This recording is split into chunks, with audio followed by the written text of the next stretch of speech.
Hello, everyone. There is the woman who a lot is asked from. This type of woman is what people expect, but nobody thinks about what she might want, what she might need, what her challenges are, whether she has problems or whether she doesn't have problems. They just feel that this particular woman, if every woman can just be like her, she will have the best of everything. Like she has nothing else to worry about. Like everything is just settled and it's done. And a lot of women are pressured to be this woman because for them, they feel like that is being a woman. That is, if you're not this woman, you are not a woman. You're not qualified to be called a woman. You're not worthy of recognition, of being acknowledged, as even a person, right? Like, unless you're this woman, that is when women or anybody else for that matter will pay attention to you as a woman. And for so many years, for ages really, women have been under this yoke of being like this woman. And most of the time they fall short because you have to be perfectly like her. You have to be perfectly like her as it is described in the text. Failure to be just like her is being a failure at the business of being a woman, at the destination of being a woman, because being a woman is not even considered by general society. Being a woman is not even considered a journey. It's considered a destination. So in other words, if you haven't arrived, nobody wants to look at you. Nobody, you're not generally accepted as any force to be reckoned with because you just need to arrive at that destination. You just have to be there. It is just be it and end it all for what womanhood stands for in the eyes of society. And you can't really blame this woman for that. You can't blame her for being this paragon that has been put up almost like a what will I call it now? This image that King Nebuchadnezzar put up. Almost like that. Where if she's not it, if women don't bow to her, to that image of her, there's a threat of societal extermination. And everybody is watching to see who is bowing and who isn't. And I think like the three Hebrew men, we as women should say that we are not bowing to the image that is not of God, that is not God. If it is not God, and God said to not have any image or idol beside to represent anything, really, that we bow to. Thou shalt worship the Lord your God, and him alone will you serve. Who is this image of womanhood that all women are supposed to bow to? Or else? Who is she? that almost seems like a goddess or something. Almost seems like a one of these feminine or female idols that you just say, oh, she is like that idol. She's like this idol, and that idol. It's like she's become an idol right now. Who is she? She is in Proverbs 31, the virtuous woman. Hello, and welcome to another episode in these podcasts. I am Adeoluwa, the faith-based counselor. And if you haven't subscribed to my YouTube channel, please subscribe and like any of the videos and audios I've uploaded there. Like, share. There's so many about. I think at this point right now, I probably am on my 300th video or something, or 299. I saw 290 something the other time. So there are many videos. Just browse through the topics, and I'm sure that you'll find something that would interest you or interest someone you know. Like, share, subscribe. Thank you. So, we're delving into the needs and challenges of the Proverbs 31 woman, also known as the virtuous woman. And I want to look at it from various angles. I can't say I've actually gathered my thoughts completely on this, but with the help of the Holy Spirit, I'm sure I'll be able to at least say something that would help women to calm down and relax and just rest in the Lord their God. Now, best believe that before I started talking, I didn't think of the virtuous woman or the Proverbs 31 woman as the image of King Nebuchadnezzar, but it seems like it because the pressure to become her is a lot. Like, the pressure is just so much. You're not, in fact, there's so many things you risk. Well, I don't think there's so many things you risk, but I think it's just that you're going to offend a lot of people if you're not you're not, they're not seeing some characteristics of the virtuous woman in you. And majorly, the Proverbs 31 woman, as far as those who uphold her as the image that all women should emulate and practically bow to, is more like it, because every time I don't think there are many women that have been said to measure up to that. I mean, even the Bible talks about the fact that she's rare, but I guess people don't care that she's rare. They want the Proverbs 31 to be so common that every woman is her and she is every woman. I guess where she is every woman and every woman is her. And people forget, it's like your nature comes second. In fact, last. Who you are is not important. Just be this woman. Who you are is not important. Your thoughts are not, it's just not important. Just be her.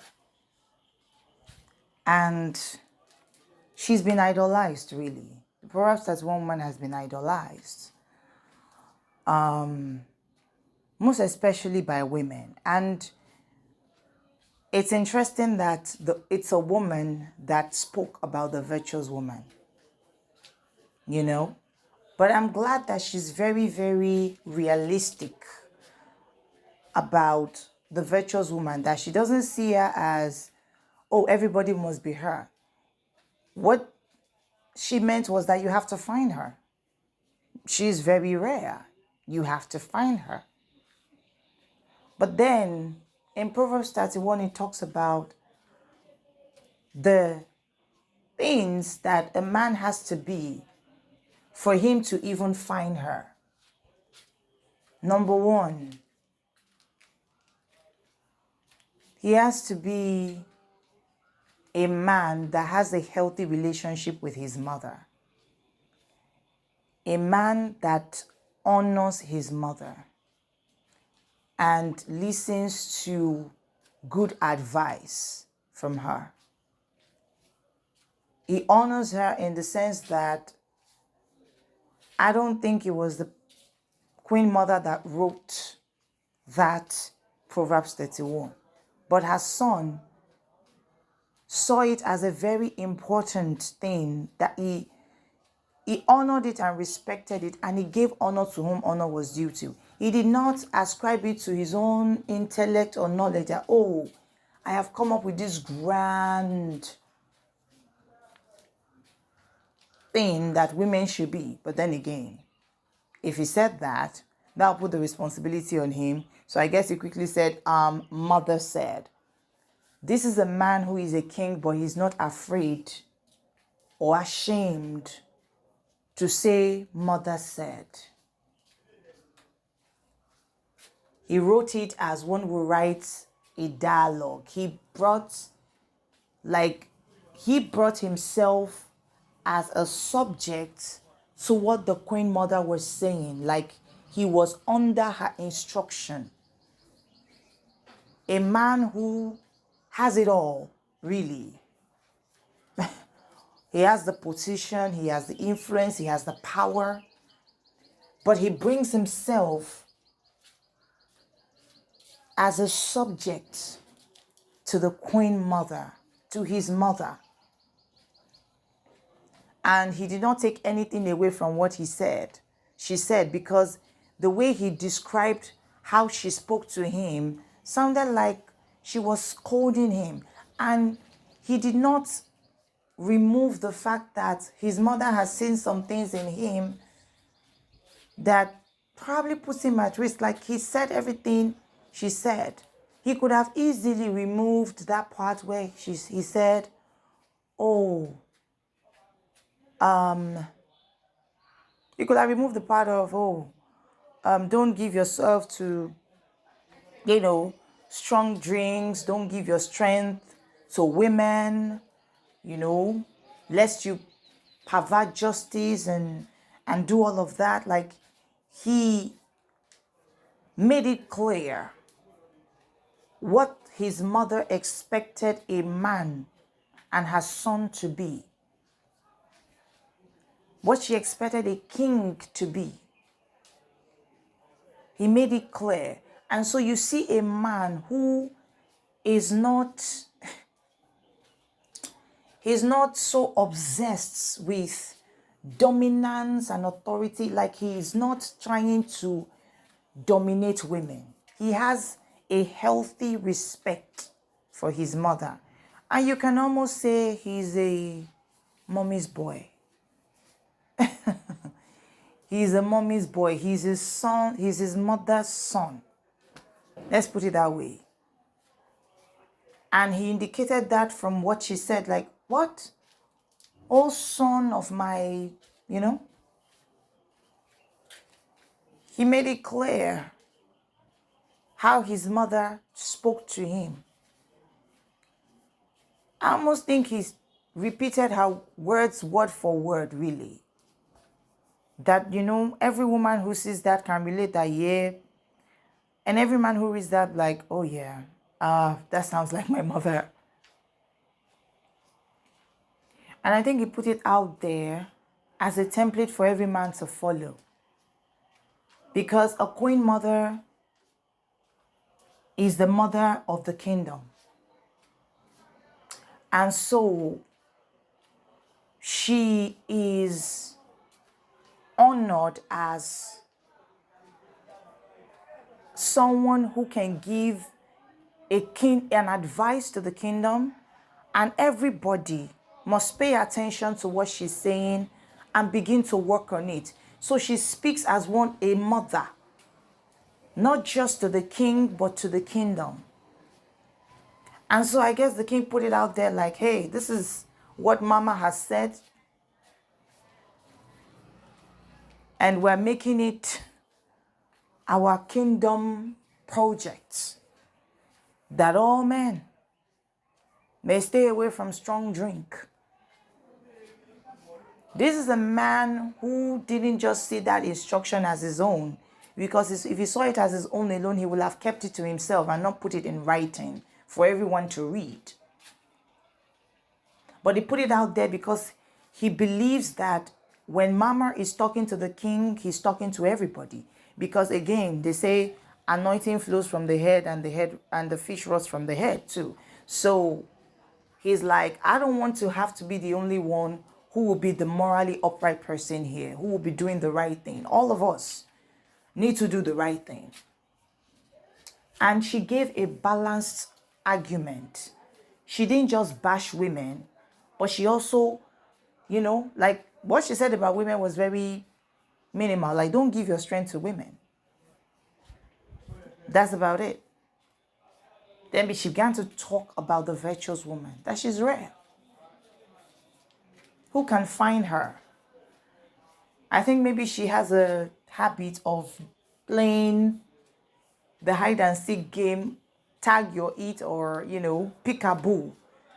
I think she's sort of played the game of peekaboo with her son a lot.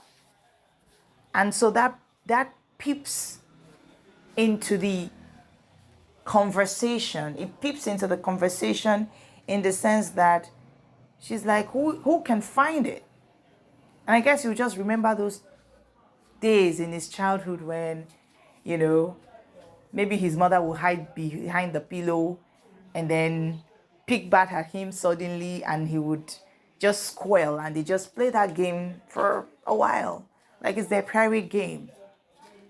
And she said, who can find it? So he knows that she knows also that men like to find things. And so he's giving him an assignment, because when the king has everything, after some time, it's going to be hard for him not to take some things for granted. But if he's given a new challenge, like what qualifies you, if you don't deal with the issues that I've highlighted that you stay away from, you're not going to find this woman. She might be right in front of you, but you're not going to find her. So you deal with those issues first. Then when you deal with those issues, you can now find the virtuous woman. It will be much easier. The quests will be easier. The search will be easier. So he's like, he has to go out there and find her. And then she begins to highlight, the qualities of this virtuous woman.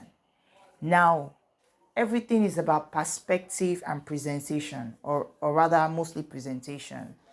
And I believe that the way it's the way the Proverbs 31 woman has been portrayed. Because, let's look at it. Who is the Proverbs 31 woman now? Because it's two women here. But then maybe it's one woman too. Right? Because the Proverbs 31 woman is a queen mother. The Proverbs 31 woman is also a wife. Right? So there are two women who you don't know whether they are one and the same, and you don't know whether they're different. And I think that is very important in this conversation, because you can see that The Queen Mother never said, find somebody like me, someone who is like me. No, she described somebody else. And of course, I'm sure that there are qualities of this virtuous woman that the Queen Mother herself has. But I think she expatiates on that to mean that she's not even there yet herself. Otherwise, she would just make herself like, just find someone like me, someone like me who does this, who does that, who does this, and she would just describe herself. And who knows, maybe she's describing herself, but I don't think she was describing herself. I think she was talking about the ideal woman. And she talked about what this ideal woman would need, the structure that this ideal woman would need before, okay? It talks about the structure that this ideal woman would need before she can even be found, not to mention being brought into your life. Talks about who she is, and he's going to have to, because it sounds like a riddle too. So it's something he has to sit down and think about. It talks about the virtuous woman like she's like the sheep. She brings her goods from afar. I kind of wonder about that myself, like, what does that even mean? But then the Bible also says that it takes the glory of God to conceal a matter. Let me say that again. It takes the glory of God to conceal a matter, and the honor of kings to search it out. And the honor of kings to search it out. And the Queen Mother has given her son honor, an opportunity to be honored. And that is very interesting, because that means that the Proverbs 31 woman is in the Queen Mother, and she's somehow in the Proverbs 31 woman, because she said, honor will she bring her husband. And so she's giving her son the opportunity to be honored by giving him something to search. Whether he now took the advice or not is another thing. I did a YouTube video on where I talked about how, assuming we are to believe some theologians who believe that King Lemuel is actually King Solomon, and and so if King Lemuel is King Solomon, we can see he didn't take that advice his mother gave him. He saw it as good advice. He put it out there, but he just didn't follow it through. He didn't follow it through. And if we look at it as King Solomon, we can see that he missed out on a virtuous woman in the person of the Queen of Sheba. Of course, some people might argue that how do we know that she's young and everything? If she's old, I don't think she will be traveling that far. She might, but the courts would, so she must be young. Probably a new monarch that hasn't been there for very long. And so she can travel and all. And it says she's like a sheep. They talked about the virtuous woman being like a sheep that brings her goods from afar. And when Queen of Sheba was coming, she brought goods. She brought gifts, she brought spices. When she was coming from far off where she was coming from. So, but then she had to go back because the state she met the king, yes, he was wise. She got what she needed. It was not a wasted journey, but he was not the man that a virtuous woman can live with. And that tells us a lot about the fact that it's not your position, your power, your influence, and money that matters the most. Those matter. And I'm glad that this was not something that a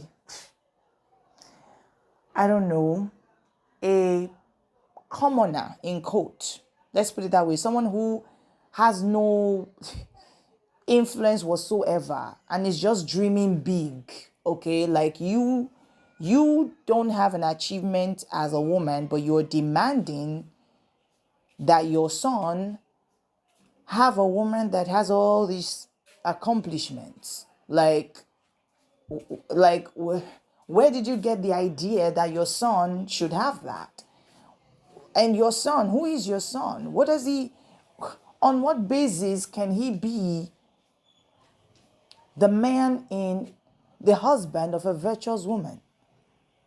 So we're not talking about ordinary people here, because the highest position a woman can attain, the highest, is to be a queen and a queen mother. And this is one queen mother that was highly respected. She had her authority, and her son was not playing with her. Like I said, he's a mommy's guy, that he holds on to his mother's words like the gem that they are, and he's not selfish enough to keep it to himself. He shared it, and why should he not share it? He has enough on him. Like, he's not greedy. He's not trying to look at like the smartest in the land or the wisest in the land. No, like, he receives knowledge from the queen mother and he shares it with everybody. So he's his mother's mouthpiece, literally. So mama speaks, he tells everybody. Like, mama said we should do this, right? And it was okay. It was fine. We're still reading it today. It's causing controversy everywhere. Isn't it amazing that a king does not ignore his own mother? But for so many years, many have ignored the queen mother. They have ignored her. They cut her out of Proverbs 31. And they just started with, who is the virtuous woman? Like, really? What about the prologue? The prologue of a story gives us a context of what the story is all about. We are going to misunderstand, misinterpret something without its prologue. We need context.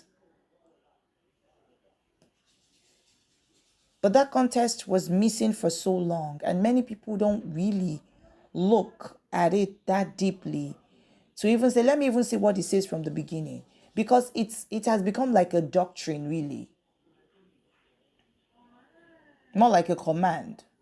Thou shalt do this and do that, and that's how you're going to do it, and that's that about that kind of thing.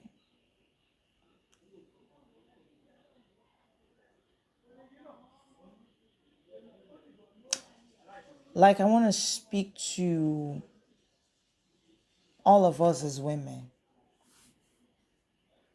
And I don't know whether I'll have to do this in another video or another episode, but I would say, like the Queen Mother, don't Be who you are. Okay? Don't try to wear the title of the virtuous woman. The Queen Mother was kind of removed from it. She just said, who is the virtuous woman? She didn't name herself that. Why should she? She is her own self. But you can tell that she is, in some ways, if not all, a virtuous woman herself. But she doesn't make herself the virtuous woman. She is a virtuous woman in her own right, in her own way.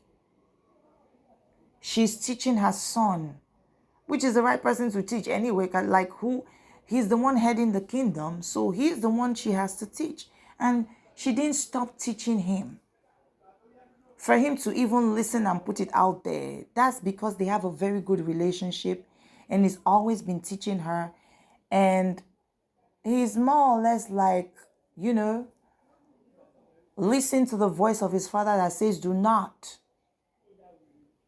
discard the words of your mother. They will bring life to you. Like he listened to that. He paid attention to what his father said. And see, that's the thing. Like, the man is the one that needs to shape up, because he's the one who would make sure that a child listens to his mother. Because according to, like, the Proverbs 31 man, I believe King Lemuel, for him to have even become king to start with, he must have been taught Proverbs 1 to 30. And so the Proverbs 31 conversation was the conclusion of the matter. Like, in conclusion, like, if you don't get anything, like my son, if you don't even understand a thing, anything of what has been said so far from the beginning of Proverbs, these things, don't give your strength to women, but the love of Mike. Stay away from alcohol. Stay away from strong drink. He didn't even say you can take it in moderation. No. In other words, if you're drinking as a man, sorry, you cannot have a Proverbs 31 woman. You cannot have her. Sorry, you just can't. If you're drinking, I'm not asking whether you get drunk. That's not important. It did say you can't drink at all. You just can't drink. You can't. In other words, stay away from that thing. Stay away from spirits that is not the Holy Spirit. If it's not the Holy Spirit, you have no business with it. That's what it's saying. So the Proverbs 31 is the conclusion of the matter. Like, look, if you do all of these things, understand that you have to remain teachable. That is one. Because a king that is still being taught and being upbraided by his mother, that's a lot. That's a very humble man.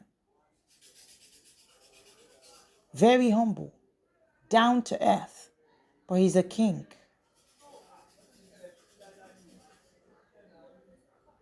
He's a king. So I think the result of Proverbs 1 to 30 is what made him the king. And what promoted his mother too.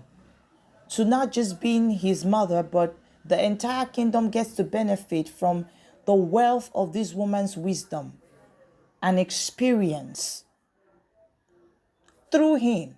Because he's the one saying, okay, this is what mama said. And he's not the only one enjoying that wisdom.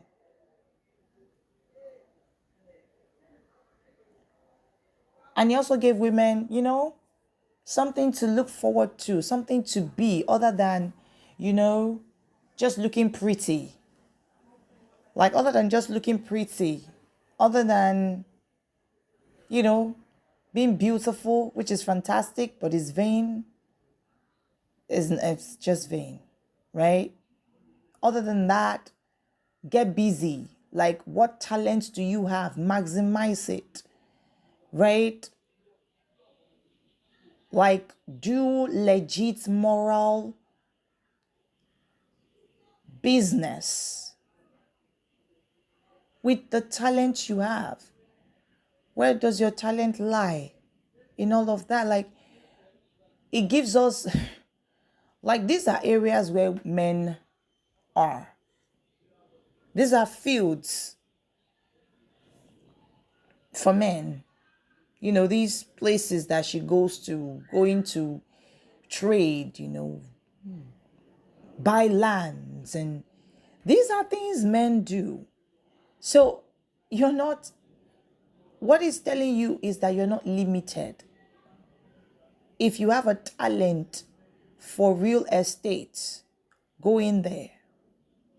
Or better still, maybe you have to study the thing, because I don't think real estate is growing old as an investment plan.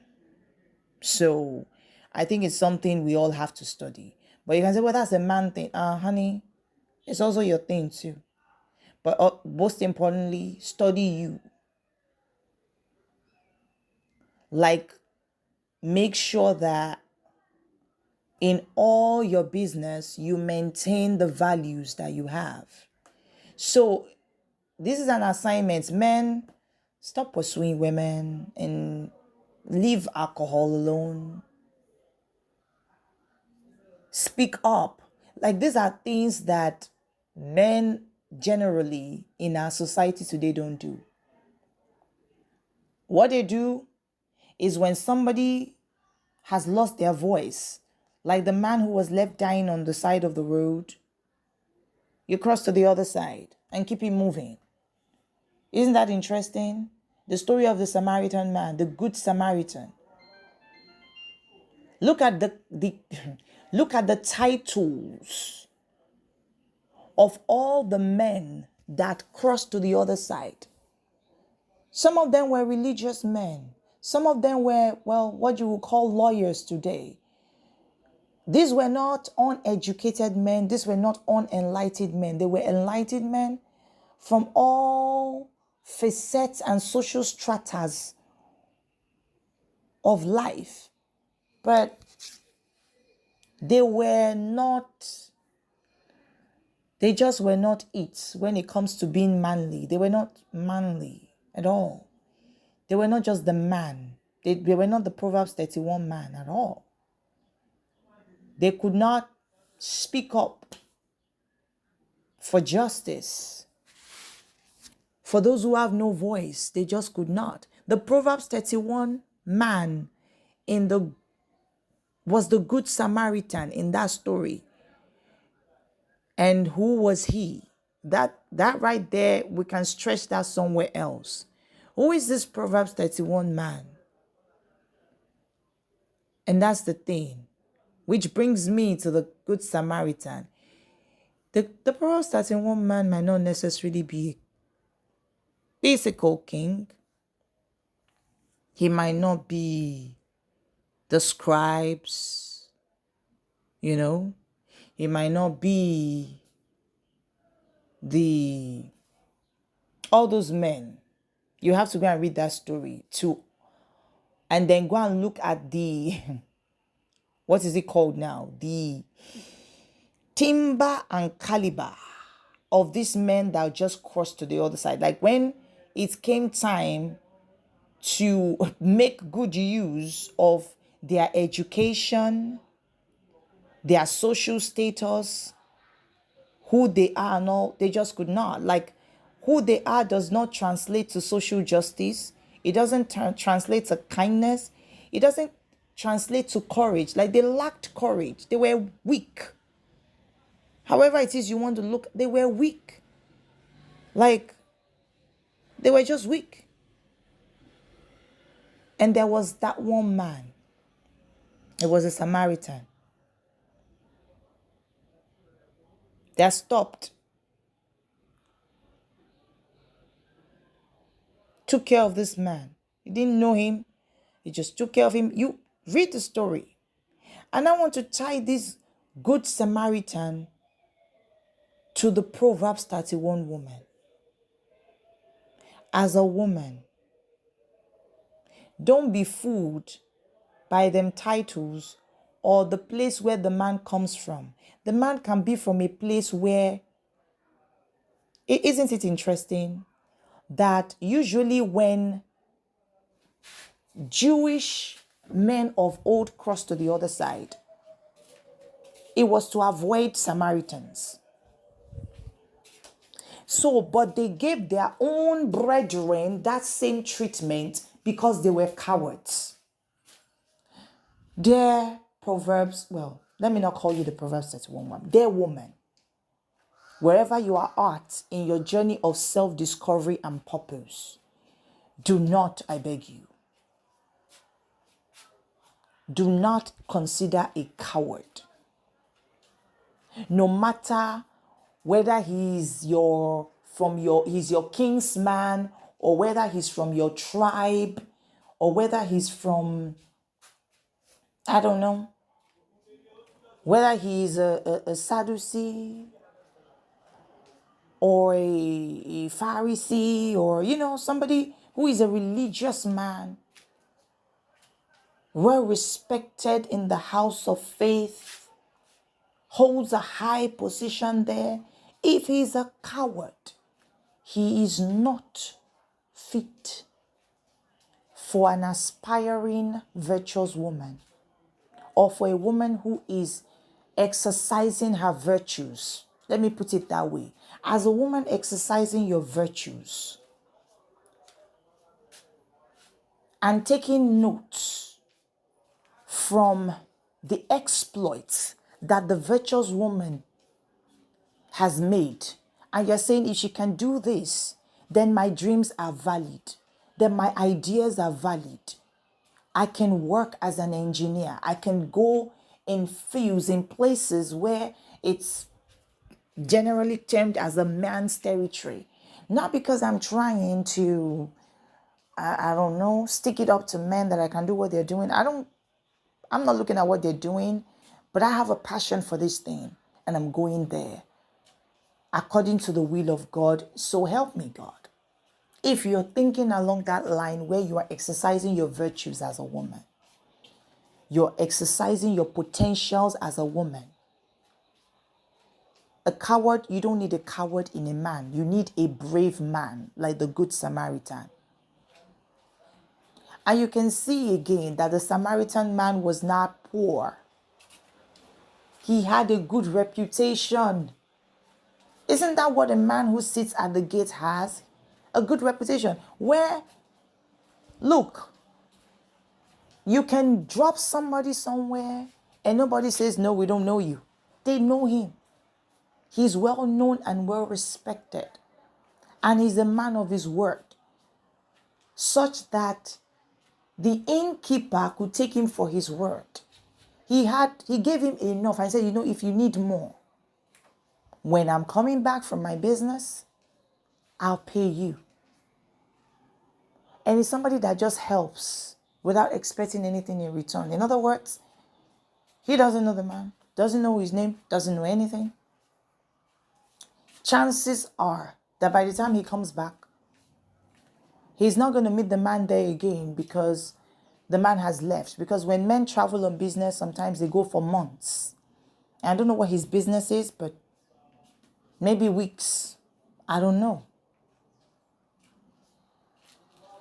But considering the fact that they travel on, animals a lot of time, now, you can imagine if he's going to somewhere far, they had to pass through some very dangerous terrain. It's going to take at least weeks for him to get back. At the very least, weeks. So you find a man like that who has courage, who stands up for the weak, and who is generous without expecting anything in return. He's generous. He's giving. Now, a man who does that for a total stranger, what do you think he would do for his wife, for a woman he marries? Do you understand what I'm trying to say here? So the Good Samaritan is an example. But I think him being a Samaritan is important because is that thing where they say that the best things come in unexpected packages. In other words, it's like what you want in a man may not come in the,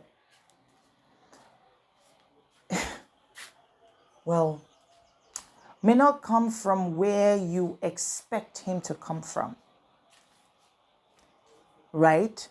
So just like you're rare, if you're an aspiring virtuous woman, just like you're rare, don't expect that. It's the same way men are also rare, that they are known, but they're hidden in in a controversial identity. Let me put it that way. The good man can be hidden in a controversial identity. Again, a good man can be hidden in a controversial identity. And that was a good Samaritan. You got to study what Samaritans are, how they are viewed. For every culture, there is a Samaritan. In other words, as a woman, wherever it is you come from, there are some certain people that your church family would nearly spit if you dare mention them around you. They will be disgusted. Like, why would you think of somebody from that place, from that community, from that? And if it's your culture or your tribe or the earthly kingdom that you were born into, there is always that taboo tribe or people that every tribe has a taboo people that they don't like, they don't relate with. Like, if you relate with them as one of them, you become a taboo to them. In other words, they disown you, they ostracize you, they banish you if you even think of aligning yourself with someone like that. Like, you're going to be facing social banishment.